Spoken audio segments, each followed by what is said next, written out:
बिस्मिल्लाहिर्रहमानिर्रहीम। मेरी वज़ीर आला पंजाब वज़ीर आज़म पाकिस्तान हुकूमत पाकिस्तान से ये अपील है कि ये जड़ा जुल्म हो रहा इसनूं खत्म किया जाए और इन्हां गरीबां नूं मालकी हकूक दिते जाण इन्हां मकानां दे।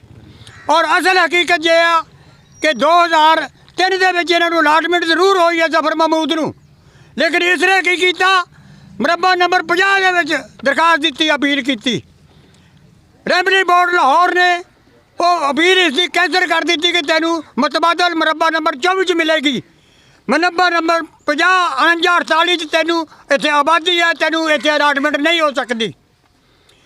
उस तो बाद 2006 जी अलाटमेंट रेवन्यू बोर्ड लाहौर ने कैंसल कर दी। फिर एक खामोश रहा 2010 तक, इसने कोई वजूद नहीं लिया अपनी अलाटमेंट का। इसका एक चाचा साद भाई है बोलपुर वकील हाई कोर्ट का, जिसका नाम असगर है और वो मेरा क्लास फैलो भी है। मैं उसनू जानता, वो किरदार शुरू तो गंदे है। और उसने की किया, इसनू लालच दिता कि तेरे को बाहर की करेंसी है, तू मुरब्बा नंबर 48 और मुरब्बा नंबर 49 की दरखास्त दे। हाई कोर्ट के उतों अपील करके इसने पैसा दे के उतों अपने हक च रिपोर्ट करवा के ले आती। उस तो बाद इतने अफसर जोड़ा भी आया उसने मालदे महकमे ने पैसा दे के इसके हक च रिपोर्ट की, जिसमें रेवन्यू बोर्ड को साडा केस दोबारा गया और उसने कैंसल करता, साढ़े हक च रिपोर्ट की। अदालत ने इन्हां गरीबां दे हक च रिपोर्ट की।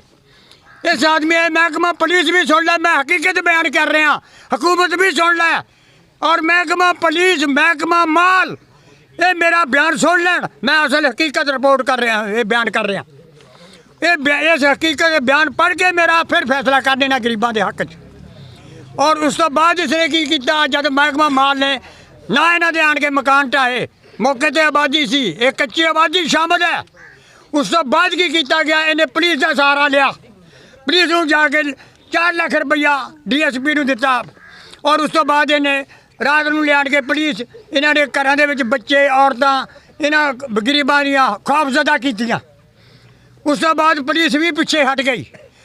आखिरकार इसने की बदमाशा का सहारा लेना शुरू करता। अज तो चंद रोज़ पहले इसने बदमाश इतने इकट्ठे कर लिया असला लैके, और रात को इसने की किया, उन्होंने फायरिंग कराई औरतों से बच्चों से और उन्होंने खौफजदा किया गया।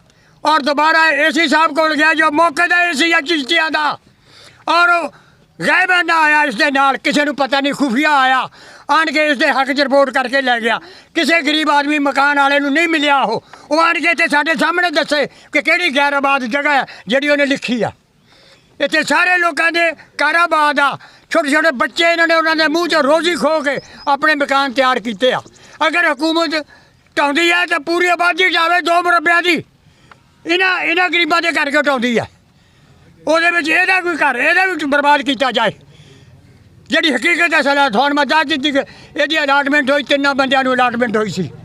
दिल मोहम्मद नां दे बंदे नूं, एक रियासती बंदे नूं, एक इनू जफर महमूद नूं, इन्हां तिन्नां नूं यही हुक्म होया मुरब्बा नंबर 26 और मुरब्बा नंबर 24 चले जाओ गैर आबाद जगह च।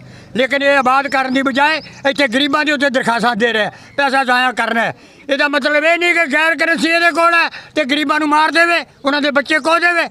हुकूमत मेरे बयान सुन के इन्हां गरीबों के हक च बयान देवे और फैसला करे और इन्होंने मालकी हकूक दिते जान।